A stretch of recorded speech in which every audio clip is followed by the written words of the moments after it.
How should we treat Christians who interpret the book of Revelation differently than we do? Well, the book of Revelation, at least since it was adopted into the canon, has proven notoriously difficult to interpret.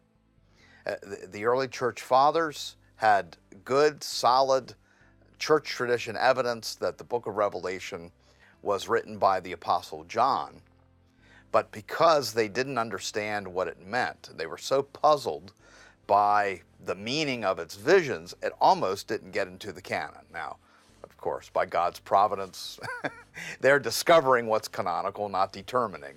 So understanding that, but there was some resistance, or at least some puzzlement, some hesitation to adopt the book of Revelation into the recognized canon of God's inspired word because of puzzlement over what it meant. John Calvin wrote commentaries on almost every book of the Bible, but specifically does not write a commentary on the book of Revelation because as brilliant an interpreter and skilled an interpreter as John Calvin was, he confessed, I can't make heads or tails out of what most of it means.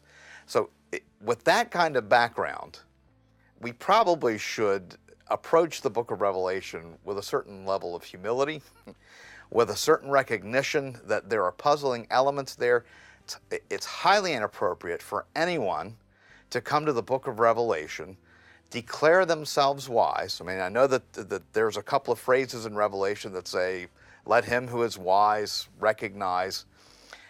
But let's also remember that it's a very dangerous thing to declare oneself wise in one's own eyes.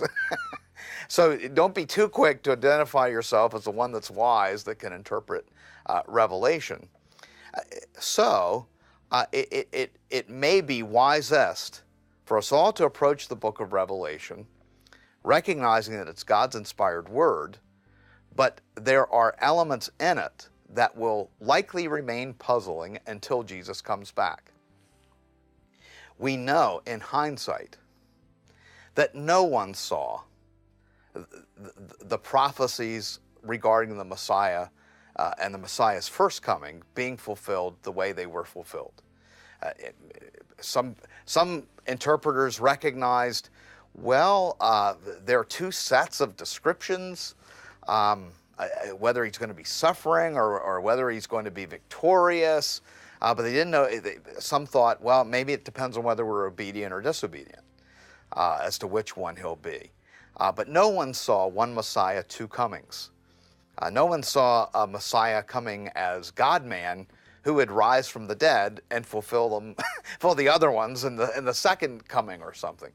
Well, it makes perfect sense in hindsight, most of them, but nobody saw it coming in foresight exactly the way it was fulfilled. It's likely to be the case regarding the prophecies of Christ's second coming and the time period between now and the second coming, that they'll make perfect sense in hindsight, but none of us will be able to have a batting average of 1,000 when it comes to interpreting them in foresight. There's one other element on that.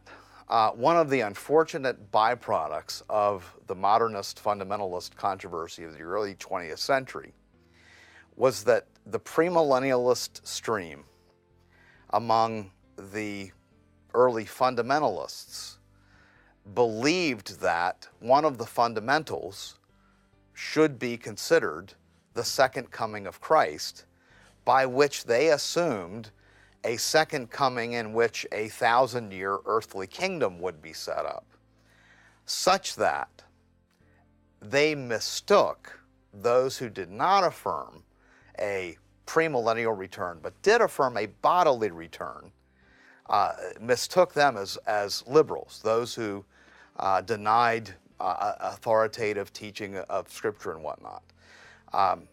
We Bible-believing evangelical Christians are notorious for drawing lines, well-meaningly drawing lines at the wrong place. Well, here was one place where that happened. There is a line of demarcation, but it's bodily return of Christ, not necessarily premillennial return.